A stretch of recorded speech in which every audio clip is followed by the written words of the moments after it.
Manufacturing consent आपने उनका phrase निकाल के लगाया है। ये मीडिया की कंसेंट कैसे मैन्युफैक्चर होती है, मैं इस पर आपसे जिक्र करूंगा मैं, और मैं आपको कुछ ऐसी बातें बताऊंगा जो आपको मालूम नहीं होगी, क्योंकि वो सिर्फ चिकुट्टी साहब और हमारे जैसे जर्नलिस्टों को, हुसैन भाई से जैसे जर्नलिस्टों को हमको इंटरनली पता होती है, लेकिन आपके लिए जानना जरूरी है, क्योंकि मीडिया किसी के घर की जागीर नहीं है। It is a social service. The people of a society deserve to know how the media functions, because it is a public function. उसको ये बात सही है जो हुसैन भाई ने कहा कि वो कॉर्पोरेटाइज हो गया है, जो नोम चॉम्स्की कहते हैं, लेकिन उसी कॉर्पोरेटाइजेशन को हमें तोड़ना होगा। मैं अपनी बात जारी रखता हूं आपसे सिमी के बारे में। मैंने जब ये खबर छापी तो सिमी के बारे में कोहराम मच गया, हंगामा खड़ा हो गया, बवाल हो गया, मुझे बहुत गाली पड़ी। इंडियन गवर्नमेंट के लोगों के, उनके जो अपने जर्नलिस्ट हैं मीडिया में, मेरे खिलाफ हो गए, तहलका के खिलाफ हो गए। लेकिन इतना ओवरवेलमिंग फोर्स था हमारी फाइंडिंग में, हमारे इन्वेस्टिगेशन में।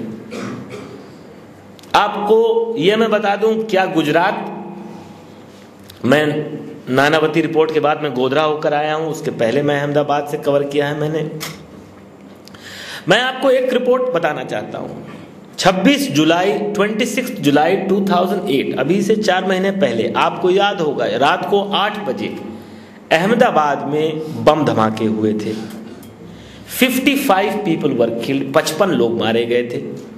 क्या वो हिंदू, क्या वो मुसलमान, वो सब मासूम लोग थे जो मारे गए थे। 27 जुलाई की सुबह 6 बजे हवाई जहाज पकड़ के दिल्ली से मैं चला गया अहमदाबाद।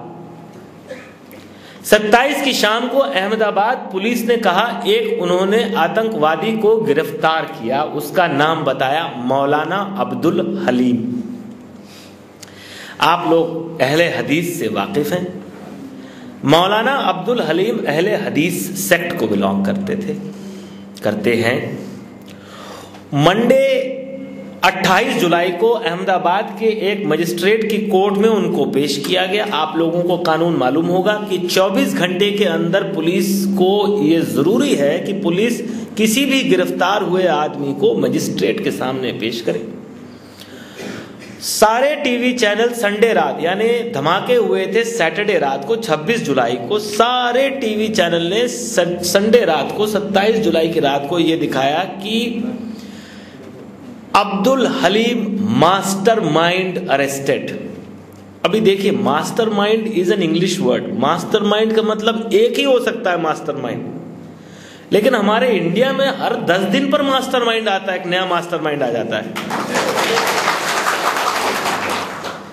अभी अरुंधति रॉय को आप लोग जानते हैं। करण थापर एक बहुत बड़े टीवी के एंकर हैं, प्रोग्राम करते हैं। करण थापर ने अरुंधति रॉय का इंटरव्यू किया। बोले आप पुलिस का वर्जन मानने को क्यों नहीं तैयार हैं? तो अरुंधति रॉय बोली, पुलिस, किस पुलिस का वर्जन माने? दिल्ली पुलिस अलग बोलती, गुजरात पुलिस अलग बोलती, महाराष्ट्र पुलिस अलग बोलती, हैदराबाद पुलिस अलग बोलती, सबके अपने अपने मास्टरमाइंड है, किसका वर्जन माने?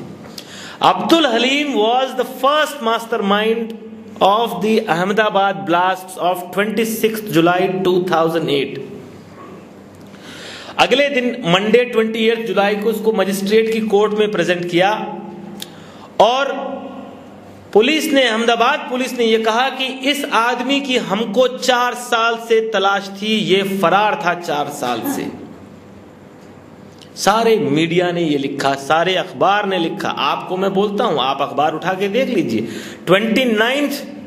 28 और 29 जुलाई, अभी ज्यादा पुरानी बात नहीं, कोई अखबार हिंदुस्तान में उठा के देख लीजिए, सब में आपको ये खबर मिलेगी, mastermind Abdul Halim arrested, absconding for 4 years, 4 साल से फरार था। मैंने पता करना शुरू किया ये कौन आदमी है। खोज के मैं उसके घर गया, उसके मोहल्ले में गया, उसकी बीवी से मिला, बच्चों से मिला, उनसे बात की, उसके पड़ोसी से बात की। मौलाना अब्दुल हलीम एक वहां पे मस्जिद के मौलवी भी थे, उस मस्जिद में गया मैं, उनके लोगों से मिला। वो एक दुकान चलाते थे कबाड़ी की, कबाड़ी आप लोग समझते हैं, कबाड़ी की दुकान चलाते थे मौलाना अब्दुल हलीम। उनकी दुकान पर गया, तमाम लोगों से मिला। पुलिस का ये कहना था कि आपको याद है कि 2002 में गुजरात में, अहमदाबाद में और तमाम और जगहों पर मुसलमानों का कत्लेआम हुआ था। तो पुलिस ने यह केस बनाया था 2004 में मौलाना अब्दुल हलीम के खिलाफ कि मौलाना अब्दुल हलीम गुजरात के दंगों के बाद जो जवान मुसलमान थे उनको नॉर्थ इंडिया में एक शहर का नाम आपने सुना होगा, यूपी में, उसका नाम है मुरादाबाद।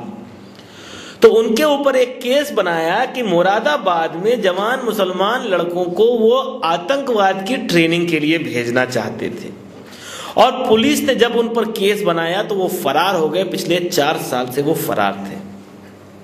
अब मैं आपको अपनी इन्वेस्टिगेशन बताता हूं जो हमने तहलका में कवर स्टोरी छापी। मैंने कवर स्टोरी छापी थी 3 दिन के अंदर। तो सबसे पहली बात यह कि 27 जुलाई 2008 को अरेस्ट होने वाले मौलाना अब ये भी देखिए, जो आदमी 4 साल से गिरफ्तार है वो बम धमाका होने के 24 घंटे के अंदर अरेस्ट भी हो जाता है। तो पुलिस 4 साल से कितनी इनएफिशिएंट थी, 24 घंटे में कितनी एफिशिएंट हो गई। आपको यहां रोक के मैं एक शेर भी सुना देता हूं। अकबर इलाहाबादी का नाम आप लोगों ने सुना होगा, उर्दू के बहुत बड़े शायर थे अकबर इलाहाबादी। तो अकबर इलाहाबादी ने यह कहा था आज से 150 साल पहले कि पैदा हुई पुलिस तो इबलीस ने कहा, पैदा हुई पुलिस तो इबलीस ने कहा, हमको खुदा ने साहिबे औलाद कर दिया। जिस दिन मौलाना अब्दुल हलीम गिरफ्तार हुए हैं उसके ठीक 1 महीना पहले मौलाना अब्दुल हलीम के घर में पुलिस के 15 नौजवान धड़धड़ाते हुए घुसते हुए चले आए थे और उनके जनान खाने में चले गए थे। उसी दिन दोपहर में मौलाना अब्दुल हलीम और उनके साथ 15 लोगों ने जाके अहमदाबाद के पुलिस कमिश्नर को और गुजरात के डायरेक्टर जनरल पुलिस को इतना लंबा टेलीग्राम भेजा था। ये कैसा आदमी है जो 4 साल से फरार है लेकिन फिर भी टेलीग्राम भेज रहा है। मेरे पास उस टेलीग्राम की कॉपी थी। उसके 1 महीना पहले मौलाना अब्दुल हलीम अहमदाबाद में जहां रहते थे उनके घर से 800 मीटर की दूरी पर पुलिस स्टेशन है। उस पुलिस स्टेशन के पुलिस इंस्पेक्टर ने अपनी हैंड राइटिंग में गुजराती में चिट्ठी लिखी मौलाना अब्दुल हलीम को, नीचे उनका एड्रेस लिखा और उसने ये लिखा कि हमको मालूम चला है कि आपने कोई अहले हदीस ट्रस्ट बनाया है, आपको ऑर्डर है कि आप पुलिस स्टेशन आइए और ये बताइए कि इस ट्रस्ट के मेंबर्स कौन कौन हैं। तो एक तरफ पुलिस कह रही है आदमी 4 साल से फरार था और दूसरी तरफ 2 महीने पहले गिरफ्तारी की उसको पुलिस स्टेशन का पुलिस इंस्पेक्टर अपनी हैंडराइटिंग में चिट्ठी भेज रहा है। 2005 में एक जगह है यूपी में नीमराना, वहां पर एक कांड हुआ था, एक फतवा जारी हुआ था, बड़ी कंट्रोवर्सी हुई थी, मीडिया ने बहुत छापा था। मुसलमानों का एक मामला था कि एक ससुर और एक उसकी बहू ने उसके ऊपर आरोप लगाए थे कुछ गलत संबंध बनाने के। उस पर 2005 में अहमदाबाद में मौलाना अब्दुल हलीम ने प्रेस कॉन्फ्रेंस की थी और वहां के लोकल अखबार ने उनकी प्रेस कॉन्फ्रेंस की रिपोर्ट छापी थी और उनकी फोटो छापी थी। ये कैसा फरार आदमी जिसकी फोटो भी छप रही है अखबार में।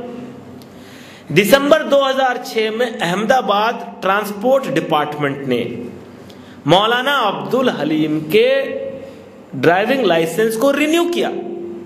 तो या तो उन्होंने गलत आदमी का रिन्यू किया, बेईमानी से रिन्यू किया, उनको प्रोसिक्यूट कीजिए।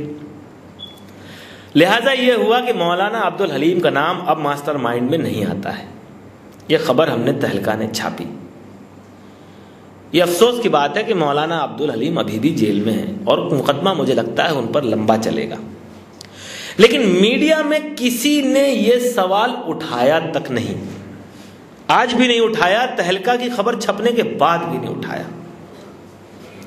मैं इस मीडिया को कहता हूं स्टेनोग्राफिक मीडिया। ये स्टेनोग्राफर है, ये टाइपिस्ट है, ये सरकार बोलती है और ये टाइप करते हैं। मीडिया का रूप ऐसा क्यों है?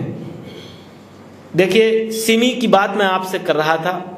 सिमी पर पहला बैन लगा 2001 में, दूसरा बैन लगा 2003 में।